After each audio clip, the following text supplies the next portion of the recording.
Hello and welcome to today's training. My name is Shelly and I will be going over Iris 2.5 and 2.6 new updates. So the new updates for 2.5 and 2.6 will go live on Thursday, August 31st. So what that means is anything you guys see today in today's training will not be accessible to you guys until Thursday, August 31st, later that evening.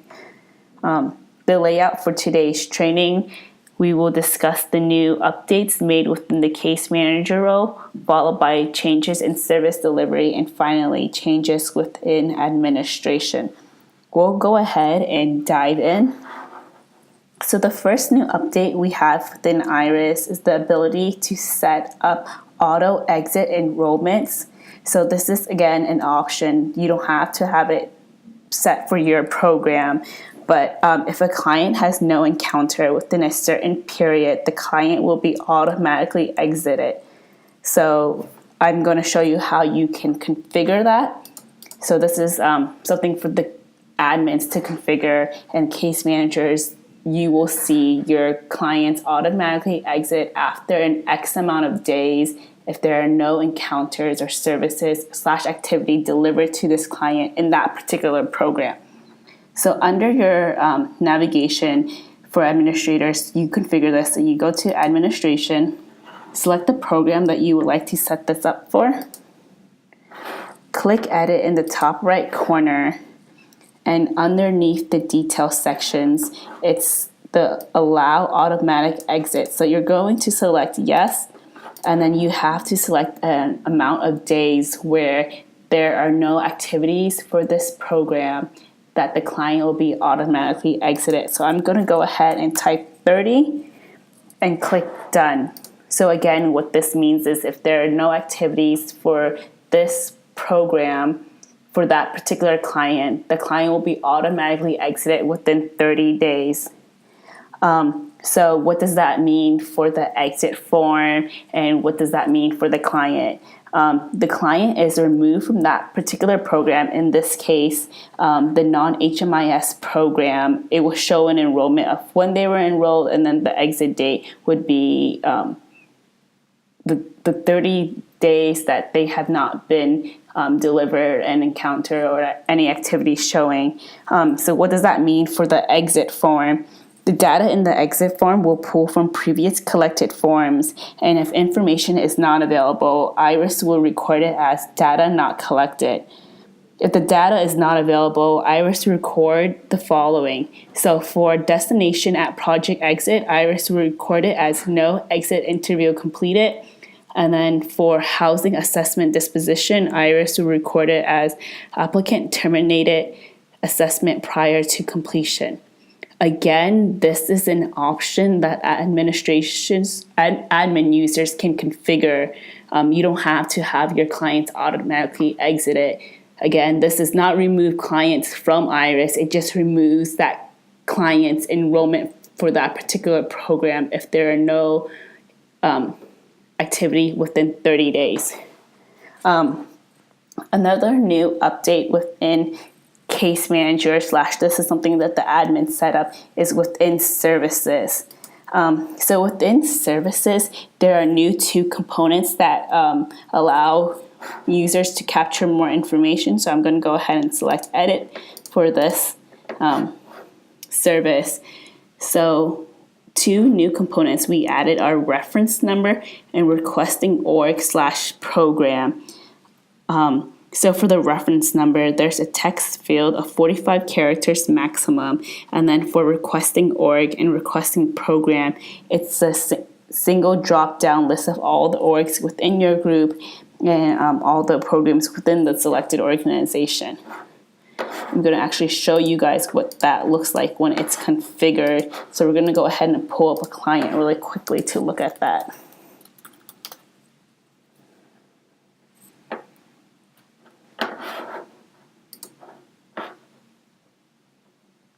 So if I was to deliver a new client or to deliver a service to this client, the service was food. So what that looks like, this is the reference number. And then the requesting org, there's a drop down, and same thing with the requesting program. There's a drop down of the programs associated with that org. Go ahead and select one and save it. So another new update within the case manager role is that the client list is now alphabetized. So if we click name, it's alphabetized by last name. Now it's alphabetized by their last names. Okay, I'm going to go back to Jody's account and show you guys another new update that we've made. So this is relatively huge. The UI for the client details page has changed a lot. So if we're looking over to the left-hand side, now you guys see that the enrollments, goals, activities, and encounter are all in one section. If you click under enrollments, you'll see the enrollments down below. Same thing with goals, activities, and encounters. This is different because previously we had each of these widgets in their own separate tabs on the page. Another change that we've made within the case manager role, I think it's very huge, is something that everyone has been requesting, is the ability to edit encounters. So you have the ability to edit an encounter as well as to delete an encounter. So the ability to edit or delete an encounter can be done by the case manager who entered the encounter or the current case manager for the client for that selected program. If an encounter has a resource associated with it, it will be unassigned, and then the program, service, and resource are not editable. So I'm going to go ahead and show you guys how to edit an encounter. So let's say we want to edit the food that was delivered to Jody on the 23rd. So if you click on that encounter, it will expand down at the bottom. You go ahead and click edit. Okay, so let's say I typed in the reference number wrong and I want to change it. It's actually 4513, and I want to add a note. Jody picked up 1 pound of gluten-free food. You go ahead and click save, and so now within this confirm screen, you'll see, hey, you're about to edit an encounter. Let's confirm that you are making this change. Iris will ask you the reason for changing this encounter, and I will type or select incorrect values, and then click continue to save encounter, and it updates it in real time. So if I click into food, and you'll see that this reference number has changed in addition to the note I had just added it. In order to delete an encounter, I'll show you what that looks like too. So we'll go ahead and expand this other food delivery. I'm going to click edit, and in the bottom left corner is the delete button. Go ahead and select delete, and then it's another confirmation screen saying, hey, why are you deleting this encounter? And I will select incorrect service. Continue to remove encounter, and voila, you see that that encounter has been removed in real time. For the encounters, same thing. In order to add a comment, select add comment, and you can type testing. So it acts very much the same way that it does currently, just the UI has changed a lot. So expanding, select into it. Again, you can print these encounters if you would like. So another change that we've made within the case manager role is you now have the ability to restrict a client. So what does that mean in terms of restriction? So restricting a client means that you are not going to allow them to receive a service or not allow them to be enrolled into a particular program. And so the way that you would do that is pulling up that client's profile. in the client details page, select the 3 little dots in the top right corner, and then you want to select restrict client. We're going to add a new restriction here. And then you can select what programs you want to restrict Brian from. You can select all programs, but we're going to go ahead and choose a particular program and select non-HMIS program. So automatically the system will select all services, but if you exit out of this and click back into this, you'll see the options to restrict them from. So we're going to go ahead and just restrict him from food. Select the start date for this restriction. Maybe we'll restrict him from the 24th until the 25th. Add a reason. Brian has been getting into fights. Go ahead and click done, and you'll see that this restriction has been added up top right here. Also in this area, you'll see the other restrictions that have happened previously. So we'll go ahead and close out of this. And then in his client profile, you'll see a red notification that says client is restricted. In order to view that restriction, click into it. And you can see the restriction again here. If you want to edit a restriction, click into that particular line. Click edit at the bottom, or you can choose to remove this too. If we click edit, maybe we'll set the restriction date a little bit longer. So we'll restrict him until the 28th. Click done, and you'll see that this has been updated. So 24th to the 28th. So that's how the restrictions work. Also for new changes in the client in case management, I will need to pull up Jody's profile. Another change that we made is that now if you want to update a picture, you can go ahead and do that in the 3-dot menu by selecting update photo, and of course selecting the photo you would like to update this for. So this allows users and organizations who cannot update the client info from the client detail page to still update the photo here. Also, the view form history has been updated. So if we go to the slider menu, select forms, and then select view history, and if I click into this particular enrollment form, and then I want to view the details here, and then clicking cancel will take you back to the view history form summary. Previously, it did not show the summary, and it took you all the way back to the client details page. You had to go back into the slider to view the form history again. But after you view that form, it will take you back to the view form history summary page. And also a new change within client details is within adding a new encounter, we've added a selection for organizations eyes only.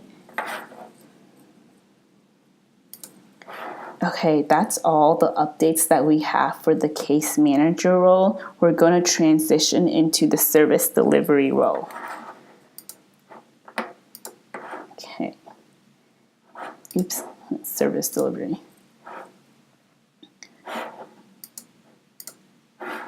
Okay, so for the service delivery, there's one huge thing I want to call out, and that's the type of service you're delivering. So in the service delivery page, there are general services and resource services. So resource services are resources that are reusable goods that are assigned and unassigned to a client. So for example, a bed, you'll assign a bed to a client and then it's unassigned later on. It's reused in comparison to a general service where you deliver that service once and it's gone. For example, not gone in Irish, just it's being consumed. For example, with general services, you deliver food to them once they receive it. They don't give the food back to you. It's consumable, not reusable. So that's very important to note when you're selecting the service type that you want to deliver to the client. We're going to go ahead and look at general services first. So this UI has changed. On the left-hand side, we've added the search for client, and on the right-hand side, it's the batch pre-selection. With the batch pre-selection for service, the general services, this is pretty much the same. Well, not pretty much, it is the same. We've just added the client search over to the left-hand side. So I'm going to go ahead and select Adams. So you can actually pull up this client's name and profile, and when you're pulling up this name and you want to actually view his client profile, you click onto his name and it'll take you to the client details page for him, just in case you do want to view what other services have been delivered to him or what other enrollments this client has. But let's go back to service delivery. So I'm going to go ahead and actually pre-select 2 services that we are going to do a batch pre-selection for. Clothing, pause. Okay. So I pre-selected the program and service, and what that means is these 2 services stay sticky for all the clients that you're going to be delivering the service to. So it's pretty much the same way that it is now, just the UI has changed. So if I search Jody Kim,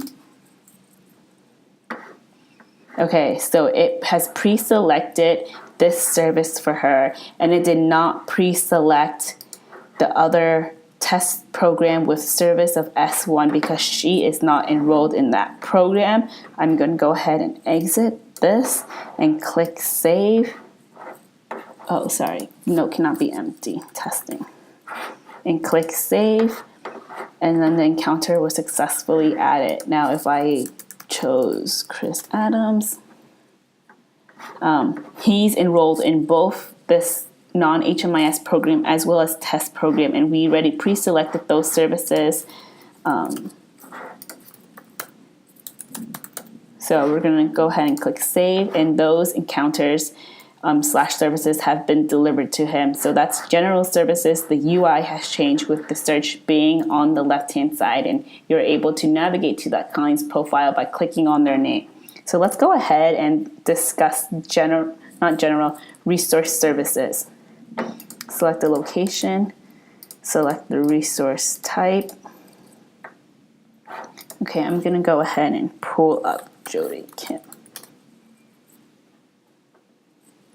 Okay, lots of new and good changes. So the first thing I do want to call out is that the comments section has been renamed. So the lingo previously has been called alerts. It's now being renamed to comments, and you can actually make changes within the service delivery by selecting edit. So we'll go ahead and type make sure she has a bed next to the windows, and click done, and you'll see those comments have been updated in real time. And also the comments are saved as text in red, so it pops out to you guys more. Right below the client's information, you'll see a list of the resource history that this client have. So you see that she has checked into bed 4 3 times, or checked into bed 4 2 times, and it has been unassigned once for Jody. You can also filter by when she checked in, when there was a no-show, what was unassigned. Also, you can filter these services within the last 30 days, within the last 365 days, and show all time. So again, underneath the client's profile, you'll see the history of the resources that were delivered to this client.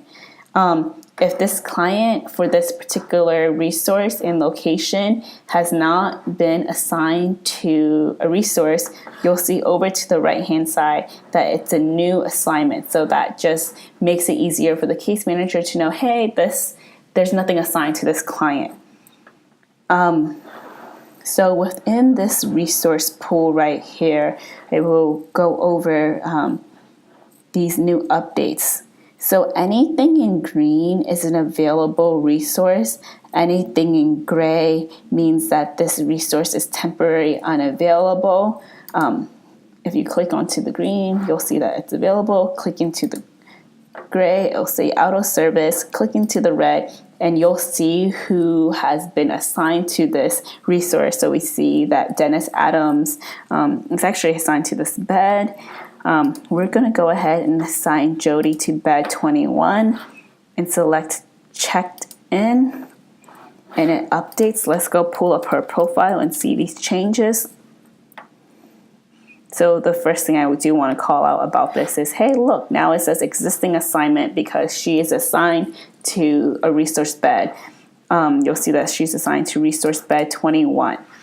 So within this new resource page, you can see the encounter details. So here's the particular program. It's bed shelter. The service is bed night. And when does it begin and when does it end?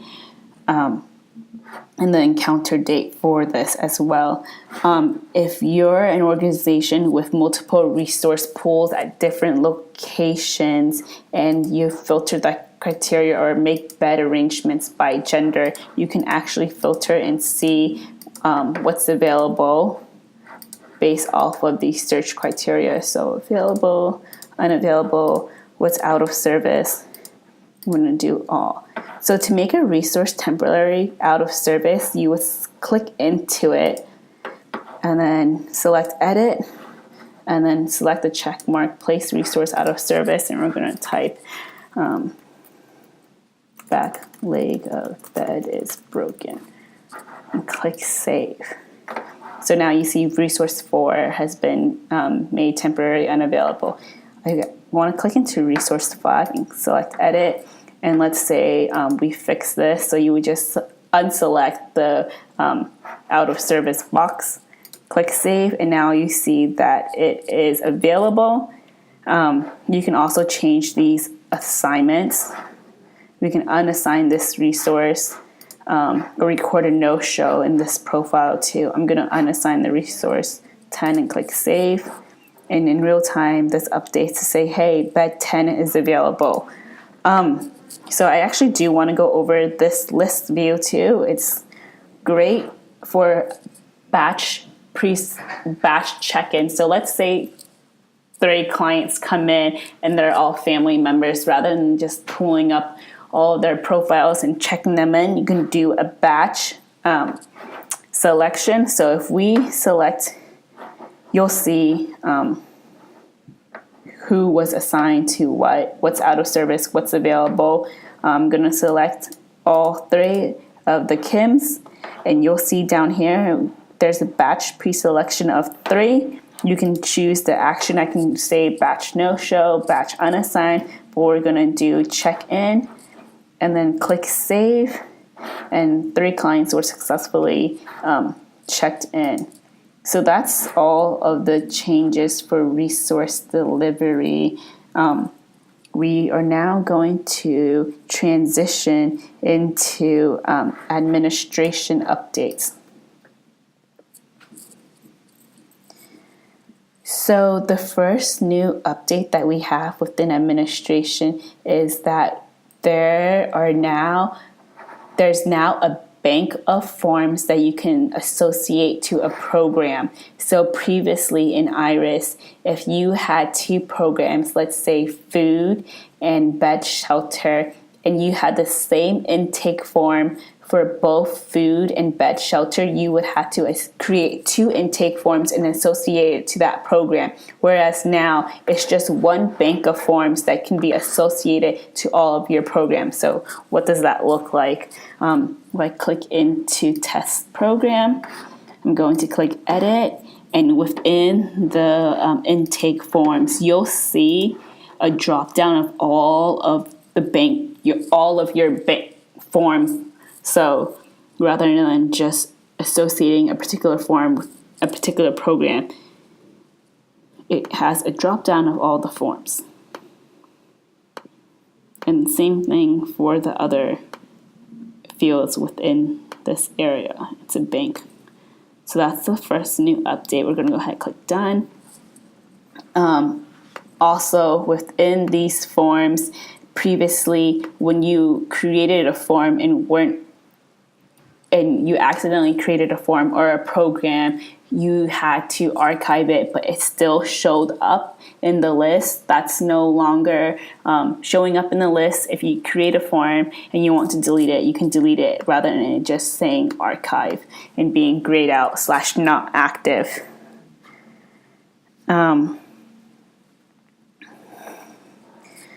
We are going to now discuss the form builder and new changes. So I'm going to go ahead and select address form.